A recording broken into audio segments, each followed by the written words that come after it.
যারা বিদেশে আছে, সারা বছর কষ্ট করেছে, আজকে হয়তো ঈদের জামাতে যেতে পারবেন কিংবা যেতে পারবেন না, কিন্তু জাতির পক্ষ থেকে আমরা তাদেরকেও ঈদ মোবারক জানাচ্ছি। যারা বাংলাদেশিরা আছেন পৃথিবীর বিভিন্ন দেশে, জাতির পক্ষ থেকে তাদেরকে আমরা বলে যাইনি, তাদেরকেও আমরা ঈদ মোবারক জানাচ্ছি।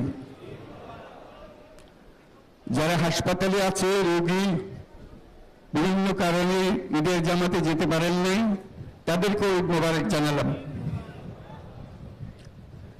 ঈদ দূরত্ব ঘুচানোর দিন, নৈকট্যের দিন, ভালোবাসার দিন। আজকে সেই দিনটা আমরা যেন গভীর ভালোবাসার সঙ্গে উদযাপন করতে পারি, সেই মেসেজ আমরা যেন সবার কাছে পৌঁছে দিতে পারি। আজকে একটা অটুট ঐক্য গড়ে তোলার দিন, এবং আমরা স্থায়ীভাবে এই ঐক্য গড়ে তুলতে চাই। ঈদের জামাতের এটাই আমাদের কামনা।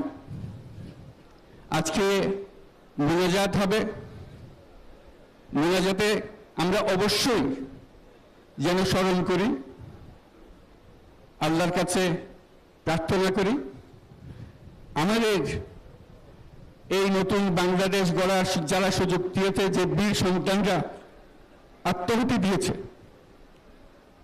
আল্লাহ যেন তাদের রূহের মাগফিরাত দেন, তাদের শান্তি দেন। আমরা তাদের মোনাজাতে সেটা যেন আমরা অংশ রাখি। আর মোনাজাতে যারা আহত হয়েছেন, যারা স্বাভাবিক জীবন থেকে বিচ্যুত হয়ে গেছে, এই দেশের জন্য নিজেদের স্বাভাবিক জীবন ত্যাগ করতে যারা বাধ্য হয়েছে, তাদের স্বাভাবিক জীবন যাপনের ক্ষমতা দেওয়ার জন্য, রোগমুক্তির জন্য আল্লাহর কাছে যেন আমরা প্রার্থনা করি। আজকের দিনে আমরা প্রার্থনা করি, যেই নৈকট্য আজকের দিনে আমরা শুরু করলাম, এই নৈকট্য এবং এই ঐক্য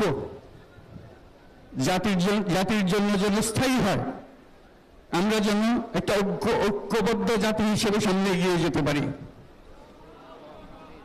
যারা আত্মত্যাগ করেছেন, যারা নতুন বাংলাদেশের স্বপ্ন বাস্তবায়ন করার জন্য নিজের আত্মাহুতি দিয়েছেন, বেঁচে থাকলেও স্বাভাবিক জীবন যাপন করতে পারছেন না, তাদের স্মরণে আমরা যেন মোনাজাত করি আল্লাহর কাছে। আমরা অবশ্যই সেই স্বপ্ন বাস্তবায়ন করব।